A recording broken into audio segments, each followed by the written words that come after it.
नमो अरिहंताणं नमो सिद्धाणं नमो आयर्याणं नमो वज्रायाणं नमो लोये सबसाहुणं तेसो पंच नमोकारो स्वभावपणासनो मंगलाणं च सभ्येसिं परमं हवै मंगलं परमं हवै मंगलम्।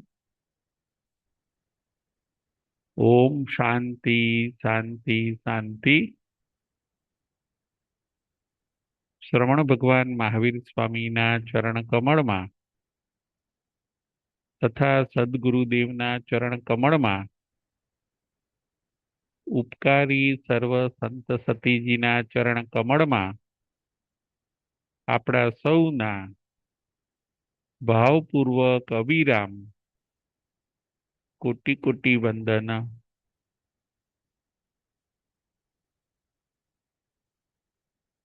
તારીખ 21/4/26 ધર્મકથા। આજની આપણી કથાનું નામ છે ગજસુકુમાર મુનિની કથા। ગજસુકુમાર મુનિની કથા કથાના માધ્યમે આપણે તત્વજ્ઞાનને સમજીશું। કથાના આધારે આપણે બોધને સમજીશું। ધર્મકથા આજની કથા આપણને ઘણી બધી પ્રેરણા આપી જાય છે, ઘણો બધો બોધ આપે છે। ગજસુ કુમારની કથા, આ કથા અંતગળ સૂત્રમાં આવે છે। આ કથા ભગવાન નેમનાથના સમયમાં બની ગઈ, જેનું નામ છે ગજસુ કુમાર મુનિની કથા। આજે આપણે 3 પોઈન્ટ ઉપર વિચાર કરવાનો છે। પોઈન્ટ નંબર 1 છે શ્રી કૃષ્ણની માતૃભક્તિ। પોઈન્ટ નંબર 1 છે શ્રી કૃષ્ણની માતૃભક્તિ। પોઈન્ટ નંબર 2 છે ગજસુ કુમારનો વૈરાગ્ય અને સમતા। પોઈન્ટ નંબર 2 ગજસુ કુમારનો વૈરાગ્ય અને સમતા। અને પોઈન્ટ નંબર 3 સોમિલનો દ્વેષ। પોઈન્ટ નંબર 3 છે સોમિલનો દ્વેષ। આ 3 પોઈન્ટ ઉપર આજે આપણે વિચાર કરવાનો છે। કથાનું નામ છે ગજસુ કુમારની કથા।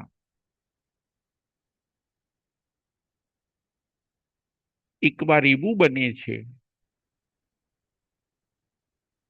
શ્રી કૃષ્ણ વાસુદેવ પોતાની માતા દેવકીને વંદન કરવા માટે જાય છે। શ્રી કૃષ્ણ વાસુદેવ પોતાની માતા દેવકીને વંદન કરવા માટે જાય છે। માતાને ઉદાસ જોવે છે, દેવકીને ઉદાસ જોવે છે। ઉદાસ હોવાનું કારણ શ્રી કૃષ્ણ પૂછે છે। દેવકીને કુલ 8 પુત્રો હોય છે। દેવકીને કુલ 8 પુત્રો હોય છે। જીવ યશાએ આગાહી કરી હોય છે કે દેવકીનો 7મો પુત્ર કંસનો વધ કરશે। એટલે કંસે દેવકીને અને વસુદેવને જેલમાં પૂર્યા હોય છે. દેવકીને કુલ 8 પુત્રો થાય છે. જેલમાં એક પછી એક પુત્ર જન્મે છે. હરિણગમેશી દેવ એ પુત્રને લઈ જઈને સુલસાના ત્યાં મૂકે છે અને સુલસાના ત્યાંથી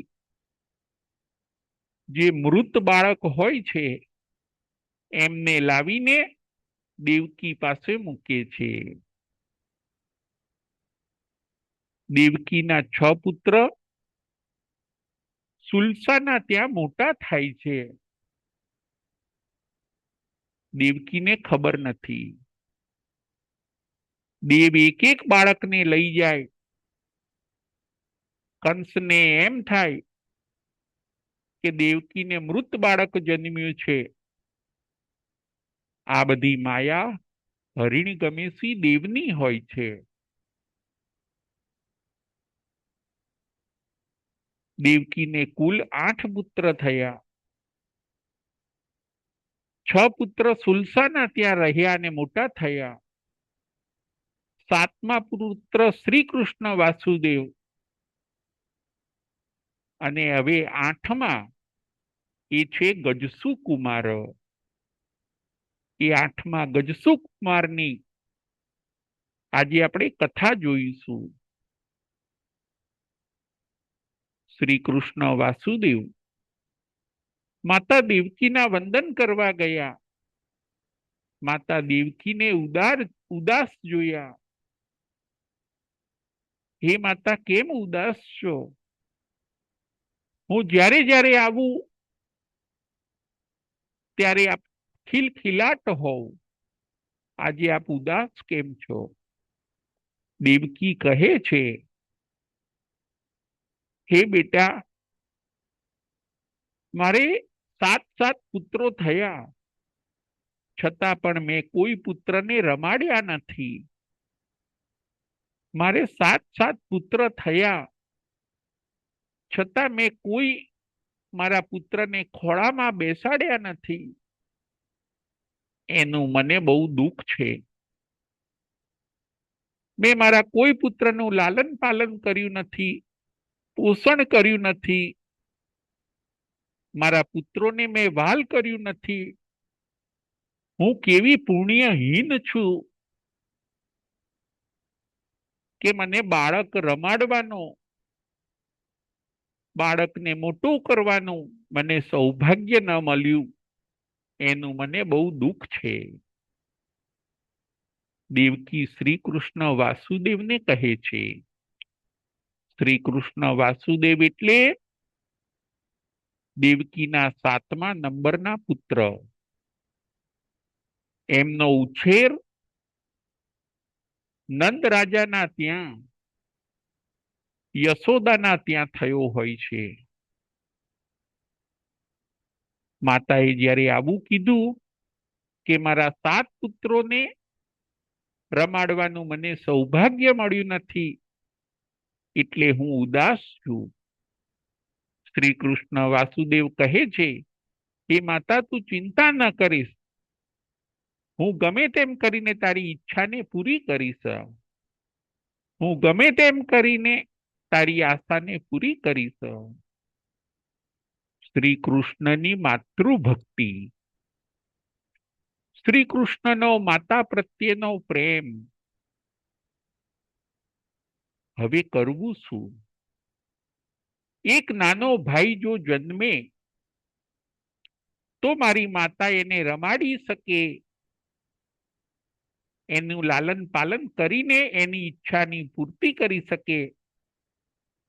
ગમે તેમ કરીને હું એક મારો નાનો ભાઈ લાવું. શ્રી કૃષ્ણ વાસુદેવ આવું વિચારે છે. આમાં મનુષ્યની સહાયતા કામ લાગે એમ નથી. કોઈ દેવની સહાયતા લેવી પડશે. શ્રી કૃષ્ણ વાસુદેવ પૌષદ શાળામાં જાય છે, અઠમ તપની આરાધના કરે છે, હરિણગમી સિંહ દેવને હાજર કરે છે. હરિણગમી સિંહ દેવ શ્રી કૃષ્ણને કહે છે, શું કામ મારું પડ્યું, મને કેમ યાદ કરવો પડ્યો? શ્રી કૃષ્ણ હરિણગમી સિંહ દેવને કહે છે, હે દેવ, મારે લઘુ ભ્રાતા જોઈએ છીએ, મારી માતાને એક પુત્ર જોઈએ છીએ. તમે ગમે તેમ કરીને મારી માતાને એક પુત્ર થાય એવું કરી આપો. હરિણગમી સિંહ દેવ પોતાના અવધિ જ્ઞાનમાં જોવે છે અને જોયા પછી શ્રી કૃષ્ણને કહે છે, તમારી માતાને એક પુત્ર ચોક્કસ થશે, પરંતુ એ પુત્ર મોટો થઈને દીક્ષા અંગીકાર કરશે, પોતાના આત્માનું કલ્યાણ કરશે. શ્રી કૃષ્ણ વાસુદેવને કહે છે. શ્રી કૃષ્ણ વાસુદેવ રાજી થઈ જાય છે. હાસ, મારી માતાની ઈચ્છા પૂર્તિ થશે, અને બને છે પણ એવું જ. હરિણગમી સિંહ દેવ તો ચાલ્યા જાય છે. શ્રી કૃષ્ણ વાસુદેવ પોતાની માતાને કહે છે, હે માતા, ચોક્કસ તું હજી એક પુત્રની માતા બનીશ. મારું તને આ કહેવું છે. માતા પણ રાજી થઈ જાય છે, દેવકી પણ રાજી થઈ જાય છે. થોડા સમય પછી દેવકી સિંહનું સ્વપ્ન જોવે છે. દેવલોકમાંથી એક દેવનો જીવ દેવકીના ગર્ભની અંદર પ્રવેશ કરે છે. યથાવસરે દેવકી સુખપૂર્વક ગર્ભનું વહન કરે છે, ગર્ભને સાચવે છે. આનંદ મંગળ અને કિલ્લોલ દેવકી હરખાતા જાય, સારા સારા વિચારો કરે, ગર્ભને વહન કરે.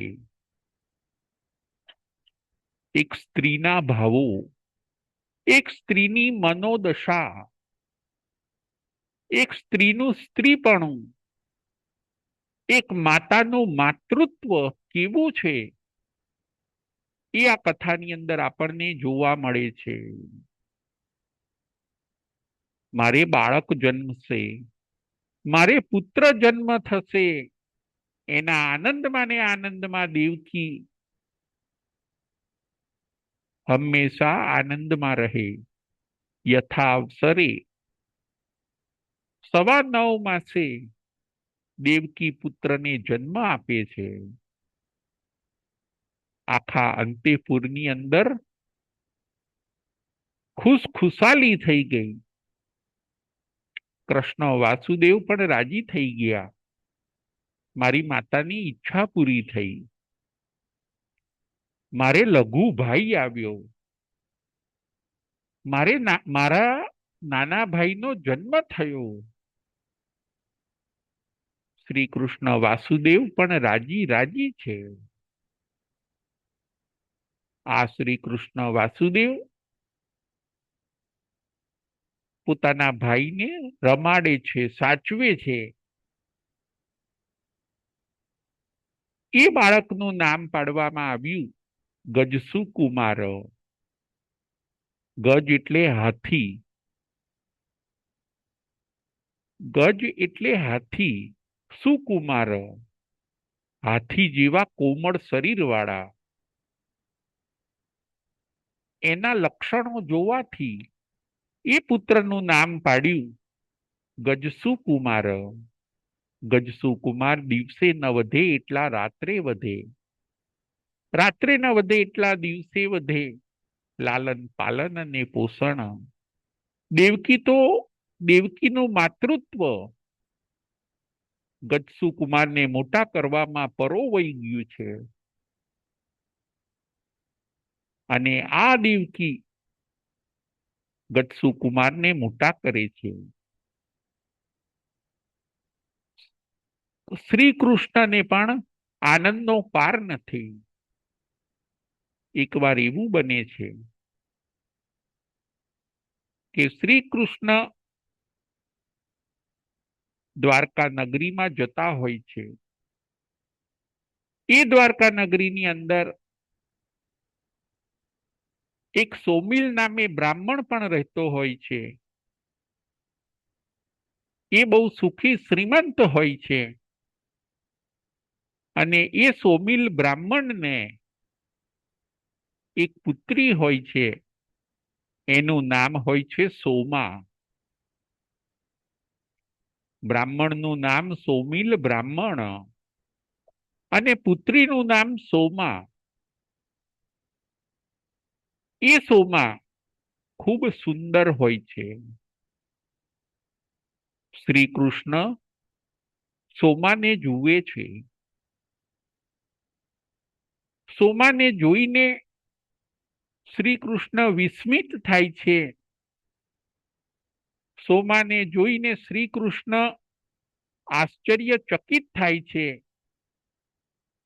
એમને એમ થાય છે કે આ સોમા કેટલી બધી સુંદર છે. મારા નાના ભાઈ ગજસુ કુમાર સાથે એનું વેવિશાળ કરું.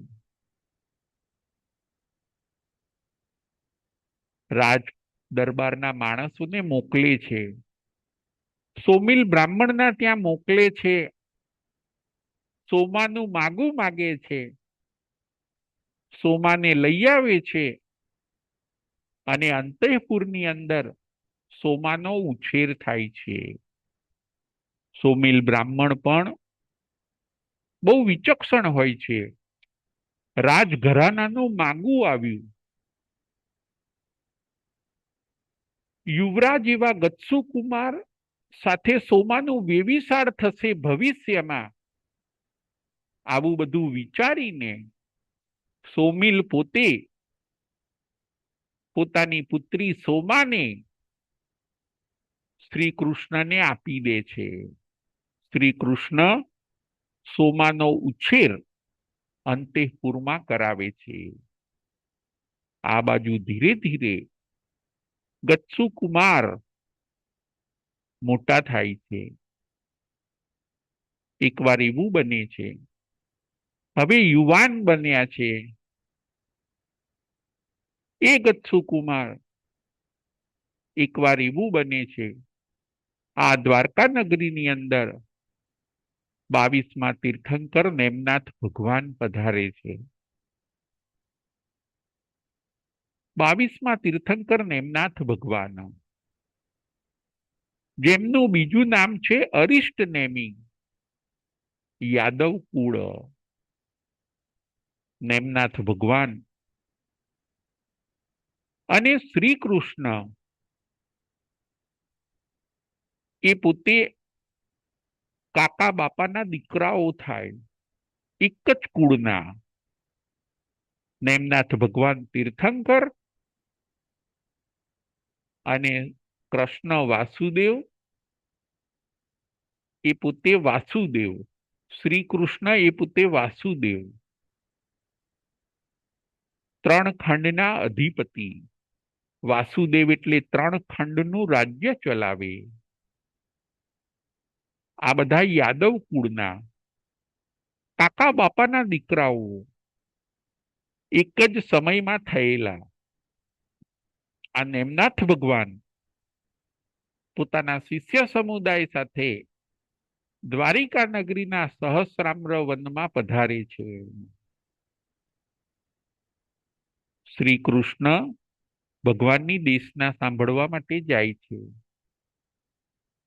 સાથે ગજસુ કુમાર પણ દેશના સાંભળવા માટે જાય છે.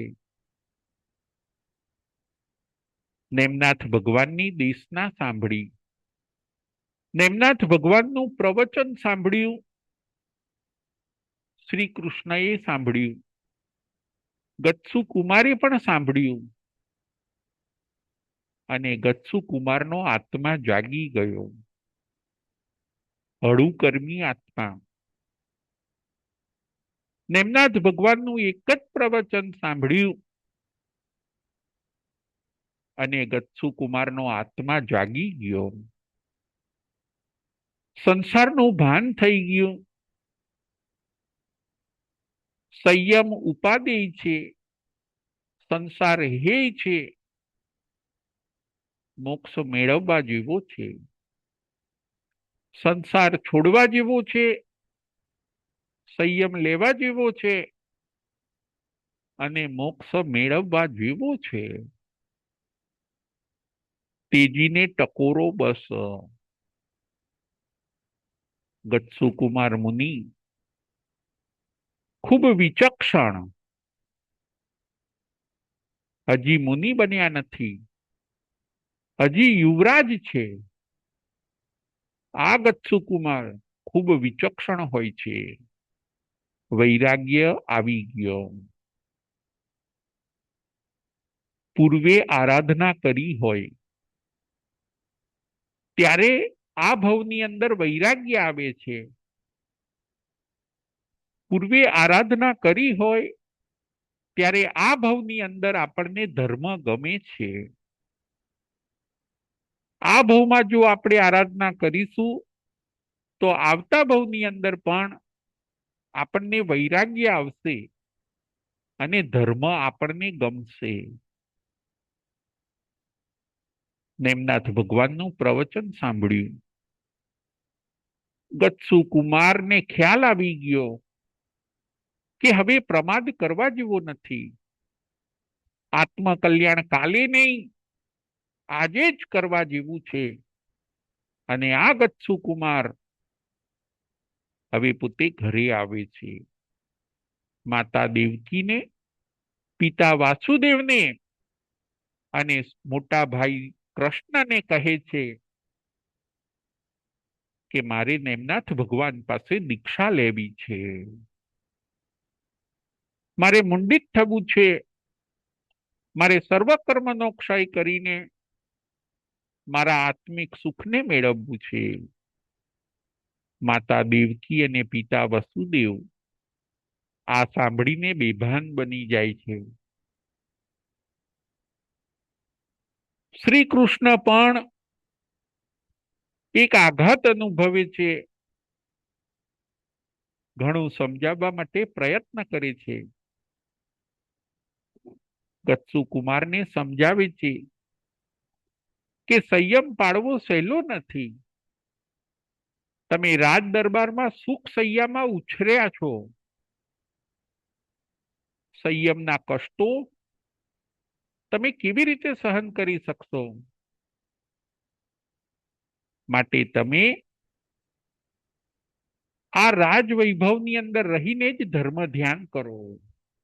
કેટલી અનુકૂળ વાતો કરે છે, કેટલાય પ્રલોભનો આપે છે, કેટલું સમજાવે છે. તમે પહેલા ભોગોને ભોગવો, પાછલી ઉંમરમાં તમે દીક્ષા લેજો. પરંતુ ગત્સુ કુમાર એકના બે ન થયા. એમનો વૈરાગ્ય દ્રઢ હોય છે. બીજા નંબરનો પોઈન્ટ આપણો આ છે, ગત્સુ કુમારનો દ્રઢ વૈરાગ્ય અને સમતા. હે બેટા, અમે તારા વગર જીવી નહીં શકીએ. ગત્સુ કુમાર સમજાવે છે. મૃત્યુ આવે છે ત્યારે પ્રિયજનોની વચ્ચેથી પણ ઉપાડીને લઈ જાય છે. પ્રિયજનો જોતા રહી જાય છે. શરીર અસુચિઓથી ભરેલું છે. જીવન ક્ષણભંગુર છે.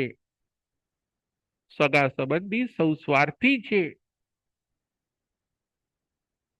અને આ જીવન, પૈસો, ધન, લક્ષ્મી આ બધું અનિત્ય છે. આવા અનેક વૈરાગ્યના દ્રષ્ટાંતો આપીને ગત્સુ કુમાર સમજાવે છે. હે બેટા, અમારે તારો રાજ્યાભિષેક કરવો છે.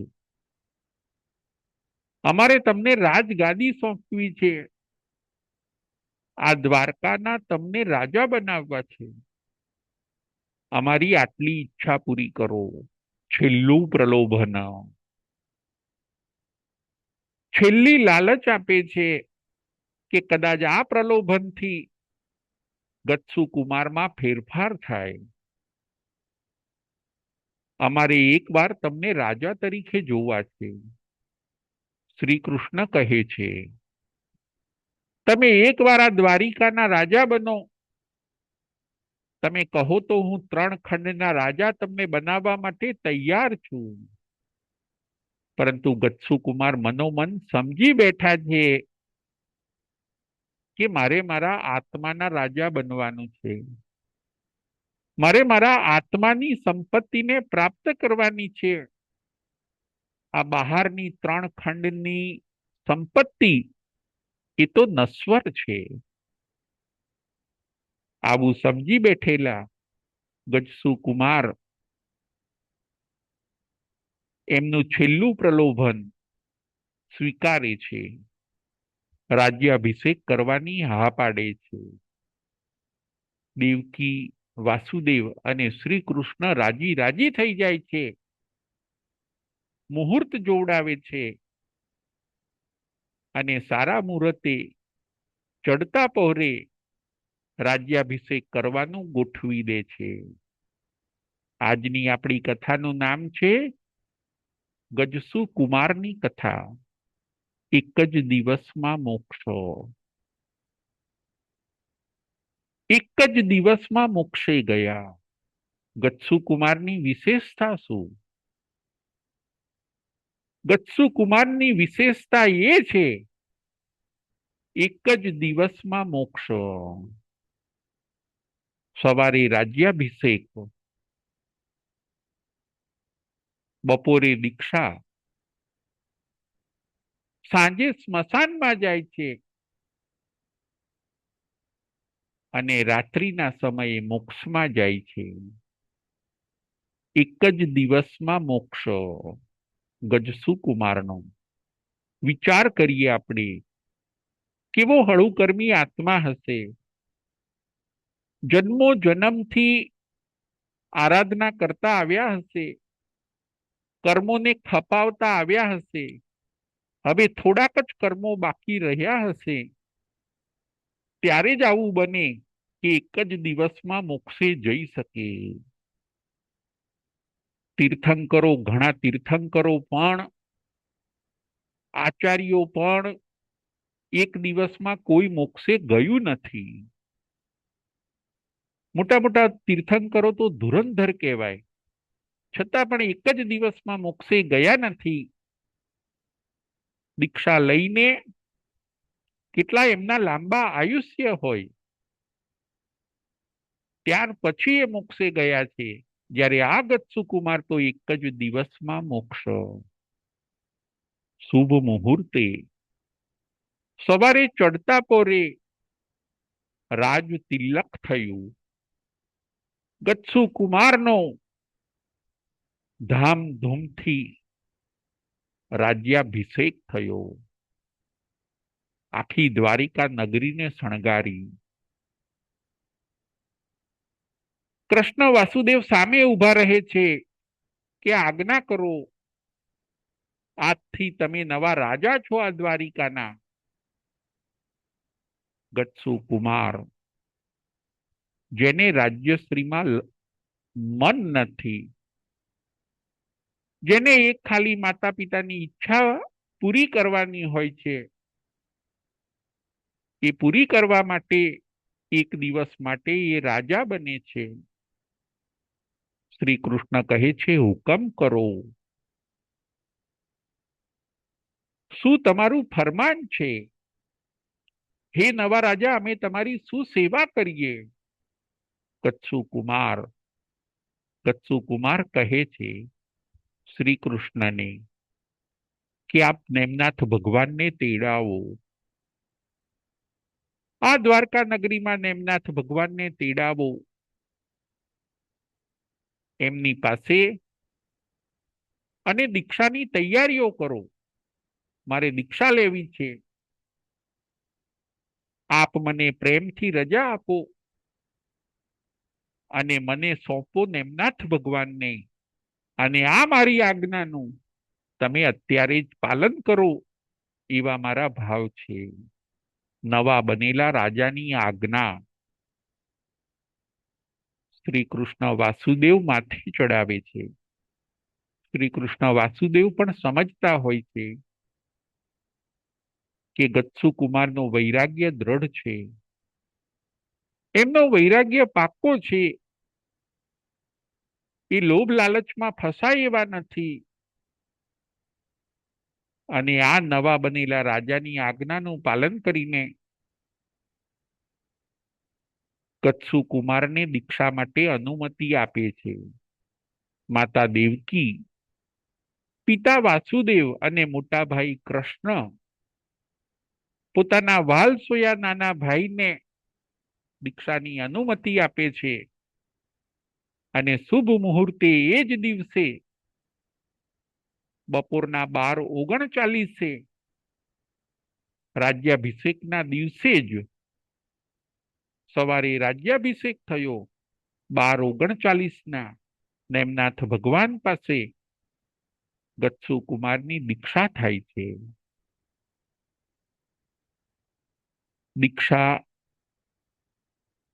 દીક્ષા લઈને એ મુંડિત થાય છે, નેમનાથ ભગવાનના શિષ્ય બને છે.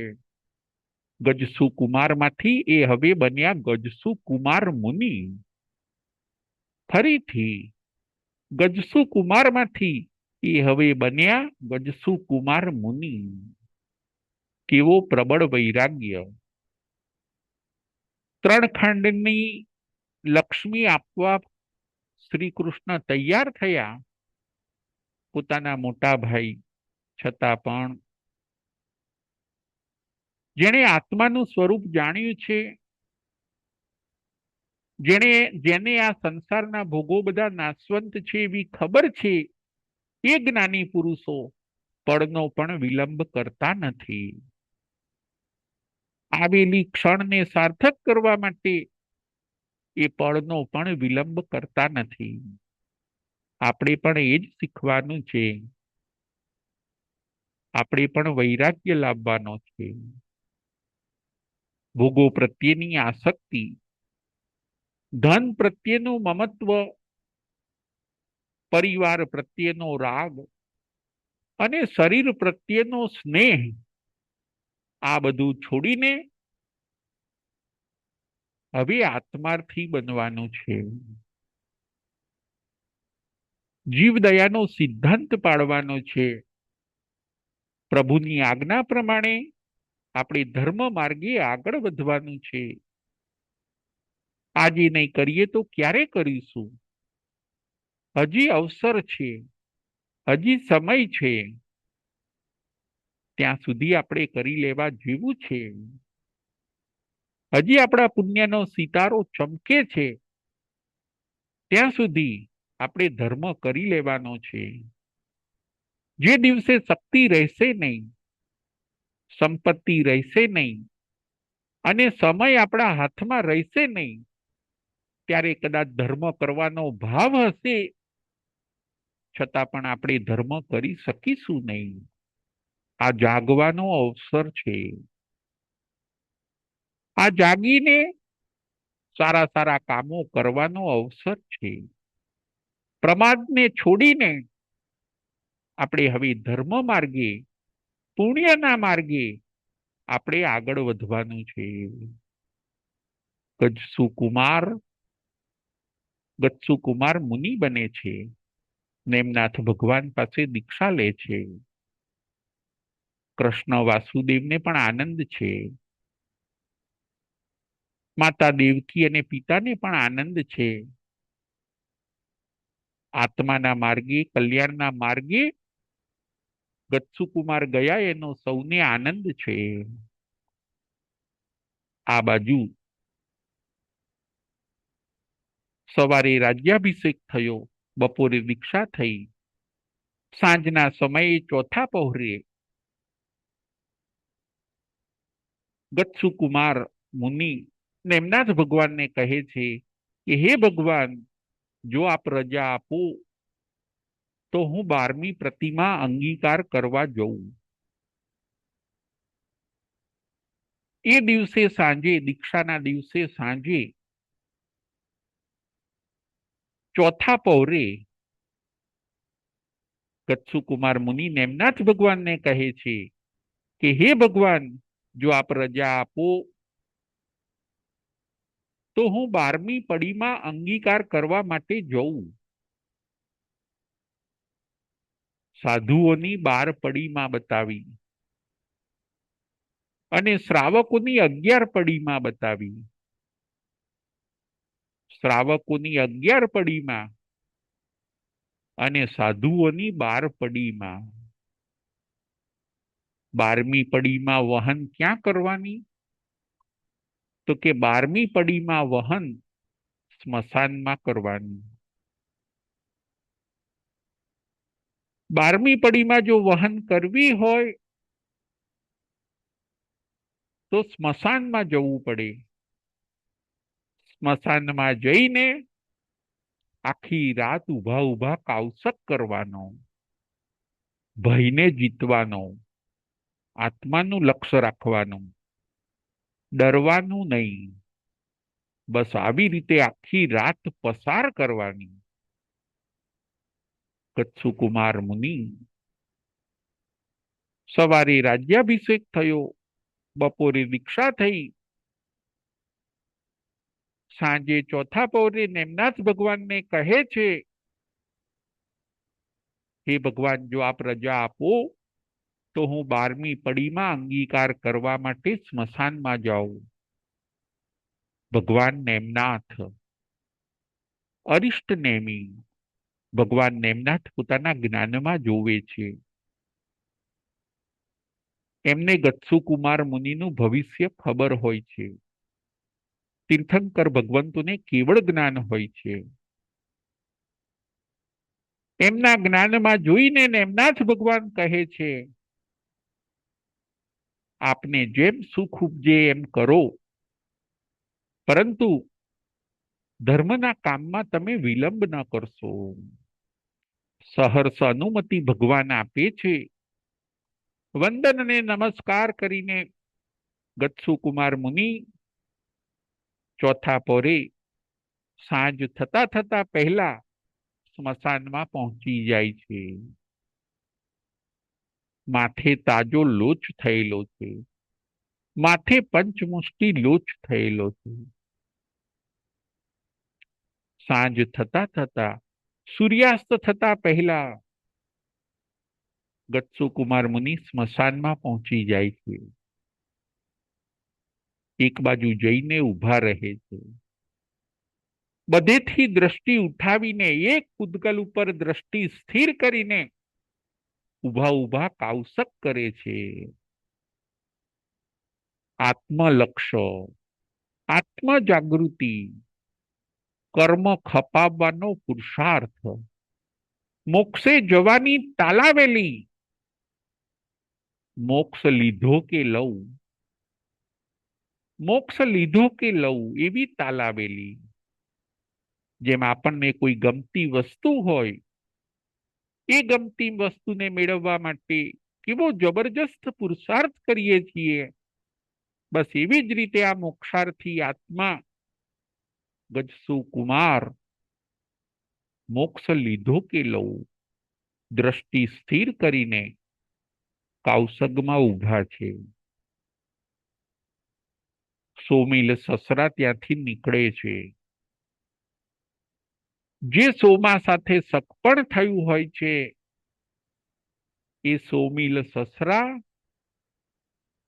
ત્યાંથી પસાર થાય છે. આ ગચ્છુકુમારનું સગપણ સોમા સાથે થયું હોય છે. એ સોમાના પિતા સોમીલ, સોમીલ બ્રાહ્મણ ત્યાંથી નીકળે છે અને જોવે છે ગચ્છુકુમારને, અને દ્વેષ ઉત્પન્ન થાય છે. મારી દીકરી સાથે સગપડ થયું હોય છે અને આમણે દીક્ષા લઈ લીધી, મારી દીકરીનો ભવ બગડ્યો, મારી દીકરી હેરાન થઈ ગઈ, મારી દીકરીને રાજ સુખો મળ્યા નહીં, મારી દીકરીને હેરાન કરનાર આ ગચ્છુ કુમાર છે, સગપડ કર્યું પરંતુ વિવાહ ન કર્યો, આજે આ તક છે, અમને આટલા બધા પરેશાન કર્યા, આજે હું પણ એનો વેરનો બદલો લઉં, અમને તકલીફ આપી, હું પણ આજે જોઈ લઉં, એનો દ્વેષ વધતો જાય છે, સોમિલ બ્રાહ્મણનો દ્વેષ વધતો જાય છે, ચારે બાજુ જોવે છે, શું કરું, એમને મારું, એમને ઈજા પહોંચાડું, એમ કરતા કરતા એને મનમાં વિચાર સૂજ્યા, એનો ગુસ્સો આસમાને પહોંચી ગયો, બાજુમાં ભીની માટી હોય છે, બાજુમાં ભીની માટી પડી હોય છે, એ લઈને ગચ્છુ કુમારના માથે પાળ બાંધે છે, ગચ્છુ કુમારને તાજો લોચ થયેલો હોય છે, એ ગચ્છુ કુમારના માથે પાળ બાંધે છે અને કોઈક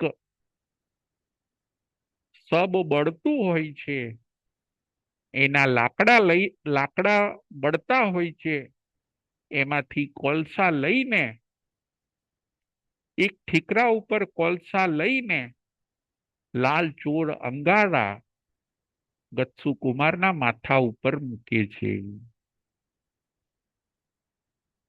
અમને નુકસાન પહોંચાડ્યું, લો તમે પણ લેતા જાઓ, અમારો લાભ જતો રહ્યો, લો તમે પણ હેરાન થાવ, મનુષ્યની આવી મેન્ટાલિટી હોય છે, જો પોતાને થોડું નુકસાન થાય તો બીજાને મોટું નુકસાન કરે છે, સોમિલનો દ્વેષ, ત્રીજો આપણે પોઈન્ટ એ જોવાનો છે, સોમિલનો દ્વેષ, મારી પુત્રી સાથે સગપડ કર્યું પરંતુ વિવાહ ન કર્યો, મારી પુત્રીનો ભવ બગાડ્યો, બસ આ દ્વેષમાં ને દ્વેષમાં માથે પાળ બાંધીને અંગારા મૂકે છે, ગચ્છુ કુમારને કઈ ફેર પડતો નથી, મુનિ આત્માર્થી છે, મુનિ મોક્ષાર્થી છે, દેહ ઉપર શું થાય છે એની પરવા પણ મુનિ કરતા નથી, સોમિલ તો ત્યાંથી ભાગી જાય છે, કોઈ જોઈ ન જાય એટલા માટે સોમિલ તો ત્યાંથી ભાગી જાય છે, આ બાજુ મસ્તક ઉપર અંગારા છે, ગચ્છુ કુમાર સંભાવ રાખે છે, શાંતિ રાખે છે, 12મી પ્રતિમામાં ઉપસર્ગ આવે ને આવે જ, 12મી પડીમાં સ્મશાનમાં વહન કરવા જાય ત્યાં ઉપસર્ગ ચોક્કસ આવે જ, આપણા ત્યાં શાસ્ત્રમાં બતાવ્યું છે, ઉપસર્ગ 3 પ્રકારના, દેવકૃત, મનુષ્યકૃત અથવા તો તિર્યંચકૃત, ઉપસર્ગ 3 પ્રકારના, દેવકૃત, મનુષ્યકૃત અથવા તો તિર્યંચકૃત, કોઈ દેવનો ઉપસર્ગ આવે, કોઈ મનુષ્યનો ઉપસર્ગ આવે અથવા તો કોઈ તિર્યંચ, સિંહ, વાઘ, વરુ એનો ઉપસર્ગ આવે મુનિને, સ્મશાનની અંદર કોઈ પણ આવી જાય, આ ગચ્છુ કુમાર મુનિને પણ એવું થયું, મનુષ્યનો ઉપસર્ગ આવ્યો, મારણાંતિક ઉપસર્ગ, દેહ અને આત્મા જુદા થઈ જાય એવો ઉપસર્ગ આવ્યો. માથાની નસો તડ તડ તૂટતી જાય છે. લાલ ચોળ અંગારા મસ્તક ઉપર, માથાની નસો તૂટતી જાય છે. કચ્છુકુમાર ક્ષમતા રાખે છે. શરીર તો નાશવંત છે, આત્મા શાશ્વત છે. જે બળે છે એ શરીર છે, જે બળે છે એ કર્મો છે. આત્મા ક્યારેય બળતો નથી. આવા શુદ્ધ વિચારોમાં ને વિચારોમાં અપૂર્વકરણ કરે છે. ચાર કર્મનો ક્ષય કરીને ગચ્છુકુમાર કેવળ જ્ઞાન, કેવળ દર્શનને પ્રાપ્ત કરે છે. હજી એનાથી પણ આગળ વધીને ગચ્છુકુમાર થોડાક જ સમયમાં ગચ્છુકુમાર મુનિ બાકીના ચાર અઘાતી કર્મનો પણ ક્ષય કરીને સિદ્ધ બુદ્ધ મુક્ત નિરંજન નિરાકાર બને છે. ચાર કર્મનો ક્ષય થાય તો કેવળ જ્ઞાન, કેવળ દર્શનની પ્રાપ્તિ થાય. અને બાકીના જો ચાર કર્મનો ક્ષય થાય તો આ જીવ સિદ્ધ બુદ્ધ નિરંજન અને નિરાકાર બને છે. એમનો આત્મા મોક્ષે ગયો. ગચ્છુકુમારનો આત્મા મોક્ષે ગયો. મારણાંતિક ઉપસર્ગ આવ્યો. એમાં ક્ષમતા રાખી કર્મો બળીને ભસ્મીભૂત થઈ ગયા. આત્મા શુદ્ધ થઈ ગયો. એક જ સમયમાં મોક્ષની વાટ પકડી લીધી. શરીર પોતે પડી જાય છે. ચારિત્રની ઉત્કૃષ્ટ આરાધના ગચ્છુકુમારે કરી. ગમે તેવો ઉપસર્ગ આવ્યો છતાં પણ પોતે ડગ્યા નહીં. ચારિત્રની उत्कृष्ट आराधना। मरना मंजूर है लेकिन दोष लगाना मंजूर नहीं है। 12મી પડીમાં જેને પરિપૂર્ણ વહન કરી, જ્ઞાનીના જ્ઞાનમાં આ જોયેલું હોય છે. નેમનાથ ભગવાનના જ્ઞાનમાં આ જોયેલું હોય છે. એમનો આત્મા મોક્ષે ગયો. સવારે રાજ્યાભિષેક,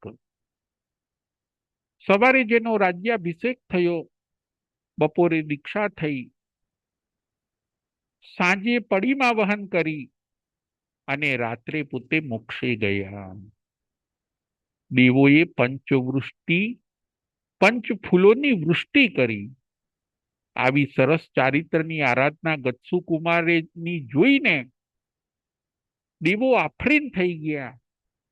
એમણે ફૂલોની વૃષ્ટિ કરી, પાંચવર્ણી ફૂલોની વૃષ્ટિ કરી, 5 કલરના વસ્ત્રોનો વરસાદ કર્યો, મધુર ધ્વનિ કર્યો અને ઉત્કૃષ્ટ ચારિત્રની આરાધના કરનાર એવા ગજસુકુમારને નો જય બોલાવ્યો, એમને વંદન અને નમસ્કાર કર્યા. આજે આપણે 3 પોઈન્ટ ઉપર વિચાર કર્યો. પોઈન્ટ નંબર 1, પોઈન્ટ નંબર 1 છે શ્રી કૃષ્ણની માતૃભક્તિ. માતાને પુત્ર પ્રાપ્તિ કરાવવા માટે, માતાની ઈચ્છા પૂરી કરવા માટે એ દેવની આરાધના કરે છે. દેવને વિનંતી કરે છે કે ગમે તેમ કરીને મને એક નાનો ભાઈ આપો, મારી માતાની ઈચ્છા પૂરી થાય. આપણે પણ એવા જ માતૃ પિતૃ ભક્ત બનીએ. 3 ખંડના અધિપતિ શ્રી કૃષ્ણ વાસુદેવ આવતી 24મીમાં અમમનાથ નામના તીર્થંકર થશે. માતા પિતા દેવ સમાન છે. વડીલોને આપણે સાચવીએ. એમના આશીર્વાદથી આપણે ભવ તરી જઈ શકીએ છીએ. એમના આશીર્વાદ આપણે મેળવી લઈએ. એમની સેવા કરીને એમની આંતરડીને ઠારીએ. પોઈન્ટ નંબર 1, શ્રી કૃષ્ણની માતૃભક્તિ. પોઈન્ટ નંબર 2, ગચ્છુ કુમારનો વૈરાગ્ય અને એમની અજોડ ક્ષમતા. આપણે પણ કષ્ટ આવે તો ગચ્છુ કુમારને યાદ કરવાના છે, આપણી સહન શક્તિ વધારવાની છે. જુઓ, માથે અંગારા મૂક્યા છતાં પણ એ પોતે શાંત રહે છે.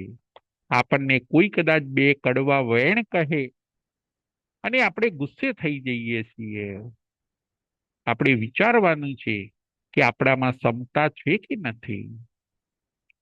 આપણામાં ગચ્છુ કુમાર જેવો વૈરાગ્ય લાવવાનો છે અને ગચ્છુ કુમાર જેવી ક્ષમતા, સમભાવ, લેટ ગોની ભાવના અને ક્ષમા લાવવાની છે.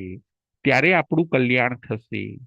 શ્રી કૃષ્ણ જેવી માતૃભક્તિ, ગચ્છુ કુમાર જેવો સમભાવ, સહન શક્તિ, આત્મલક્ષ્ય અને વૈરાગ્ય ગચ્છુ કુમાર જેવો આપણે લાવવાનો છે. જો છે તો એમાં વૃદ્ધિ કરીએ અને નથી તો આજથી લાવવાનું ચાલુ કરી દઈએ. ત્રીજું, સોમિલનો દ્વેષ. આપણને કોઈ કદાચ નુકસાન પહોંચાડે છતાં પણ આપણે સોમિલ જેવો દ્વેષ ન કરવો. સોમિલે દ્વેષ કરીને મુનિ હત્યાનું પાપ બાંધ્યું. સોમિલ બ્રાહ્મણે મુનિ હત્યાનું પાપ બાંધ્યું. અનંત સંસાર પોતે ફરશે. એમ કોઈ કદાચ આપણને નુકસાન કદાચ પહોંચાડે, જાણતા કે અજાણતા, ભૂલથી કે ઈરાદાપૂર્વક, છતાં પણ આપણે એના ઉપર દ્વેષ નહીં કરવાનો, એને મોટું નુકસાન કરવાની આપણે ઈચ્છા પણ નહીં કરવાની. એ આપણે આ કથામાંથી શીખવાનું છે. જુઓ, નેમનાથ ભગવાન તો બધાને મળ્યા હોય છે. 22માં તીર્થંકર નેમનાથ ભગવાન એ તો બધાને મળ્યા હોય છે. શ્રી કૃષ્ણને પણ મળ્યા, ગચ્છુ કુમારને પણ મળ્યા અને સુમિલને પણ મળ્યા. પરંતુ જેણે એ ભગવાનની ભક્તિ કરી, શ્રી કૃષ્ણએ અને ગચ્છુ કુમારે નેમનાથ ભગવાનની ભક્તિ કરી, તો એ તરી ગયા. સોમિલને પણ મળ્યા હોય છે, પરંતુ સોમિલે નેમનાથ ભગવાનની ભક્તિ ન કરી, દ્વેષને ન છોડ્યો, એટલે સોમિલ પોતે અનંત સંસારમાં ફરશે. આજની આપણી કથાનો વિષય હતો ગચ્છુ કુમાર મુનિની કથા. ગચ્છુ કુમાર મુનિની કથા સાંભળીને આપણે માતૃભક્તિ લાવવાની છે. ગચ્છુ કુમાર જેવો વૈરાગ્ય, સમભાવ, સમતા લાવવાની છે. અને જો સોમિલ જેવો આપણામાં દ્વેષ હોય તો એ દ્વેષને આપણે આજથી જ છોડી દેવાનો છે.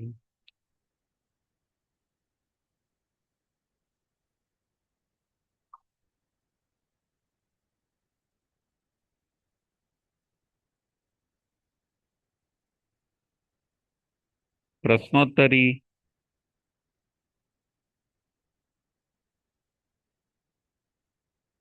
સનાયાસા.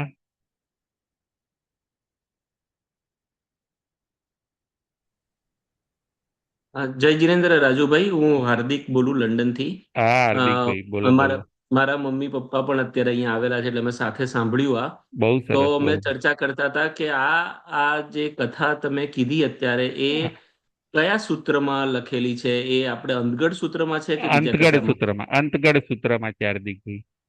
આપણું અચ્છા, અચ્છા, બરાબર. આ અંતગઢ સૂત્ર છે ને, અંગ છે, આઠમું આગમ છે, એની અંદર આવે છે. આટલું. હા, જી હજી ઘણી જી મોટી જી. છે આ કથા, બહુ સરસ છે હજી. હા, હા, મારા મમ્મી પપ્પા જોડે મેં એ વાત કરી, એટલે મેં કીધું જરા એકવાર કન્ફર્મ હા, કરી લઉં. ના, ચોક્કસ અંતગઢ સૂત્રમાં આવે છે. જી જી. Okay okay, thank you. હવે આગળ પ્રશ્ન નંબર 1. માતા દેવકીને કુલ કેટલા પુત્ર થયા હોય છે? માતા દેવકીને કુલ કેટલા પુત્ર થયા હોય છે? સુધીરભાઈ શાહ.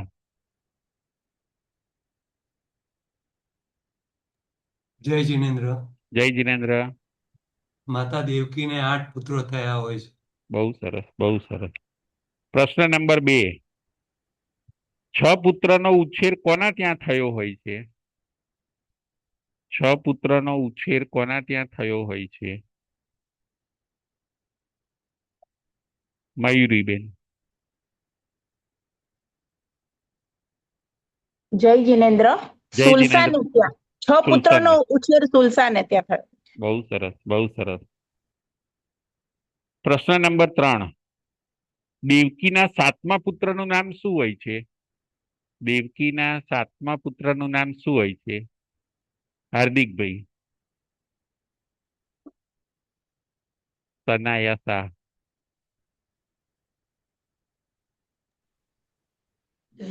હા, જય જીનેન્દ્ર. શ્રી કૃષ્ણ. શ્રી કૃષ્ણ. બહુ સરસ, બહુ સરસ. પ્રશ્ન નંબર 4. દેવકીના 8મા પુત્રનું નામ શું હોય છે? દેવકીના 8મા પુત્રનું નામ શું હોય છે? ભાવિનીબેન. જય જિનેન્દ્ર ગુરુજી. જય સાતામાં જિનેન્દ્ર. હા, દેવકીના 8મા પુત્રનું નામ ગજ સુકુમાર હોય છે. બહુ સરસ, બહુ સરસ. પ્રશ્ન નંબર 5. શ્રી કૃષ્ણ કયા દેવની આરાધના કરે છે? શ્રી કૃષ્ણ કયા દેવની આરાધના કરે છે? સુરેશભાઈ શાહ.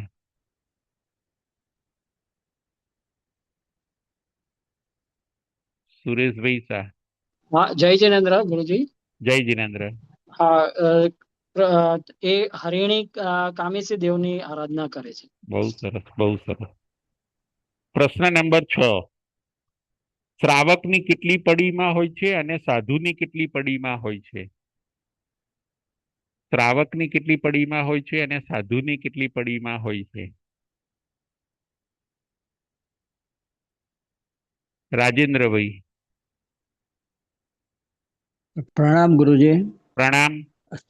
શ્રાવકની 11 પરિમાં અને સાધુની 12 પરિમાં. બહુ સરસ, બહુ સરસ. હવે પ્રશ્ન નંબર 7. ઉપસર્ગ કેટલા પ્રકારના? કયા કયા? ઉપસર્ગ કેટલા પ્રકારના અને કયા કયા?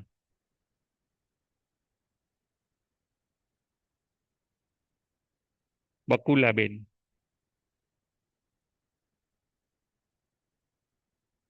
જય જિનેન્દ્ર ગુરુજી. જય જિનેન્દ્ર. સાતામાં છું. હા, ઉપસર્ગ 3 પ્રકારના: દેવનો, મનુષ્યનો અને તિર્યંજનો. બહુ સરસ, બહુ સરસ. હવે આગળનો પ્રશ્ન. કયા 3 પોઈન્ટ ઉપર આપણે વિચાર કર્યો? આજે આપણે કયા 3 પોઈન્ટ ઉપર વિચાર કર્યો? શીલાબેન શાહ.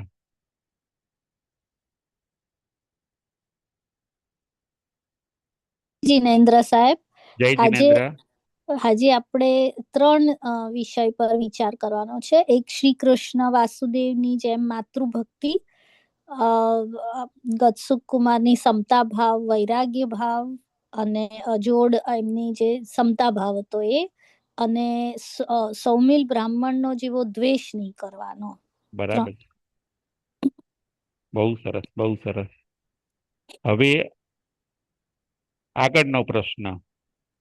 એક જ દિવસમાં ગતસુકુમારના કયા કયા પ્રસંગો થયા?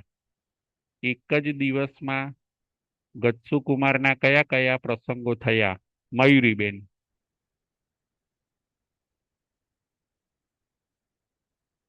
એક જ દિવસમાં ગતસુકુમારના કયા કયા પ્રસંગો થયા? હા, જય જિનેન્દ્ર. જય સવારે જિનેન્દ્ર.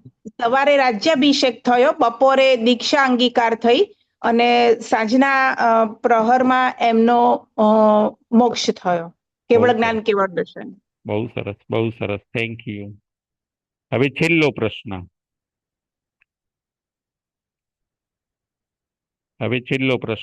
નેમનાથ ભગવાનનું બીજું નામ શું હોય છે?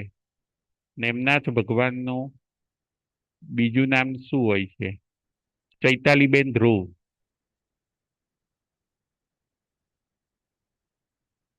જય જિનેન્દ્ર. જય જિનેન્દ્ર. નેમનાથ ભગવાનનું બીજું નામ અરિષ્ટ નેમિ. બહુ સરસ, બહુ સરસ. Thank you. જય જિનેન્દ્ર. જય મહાવીર.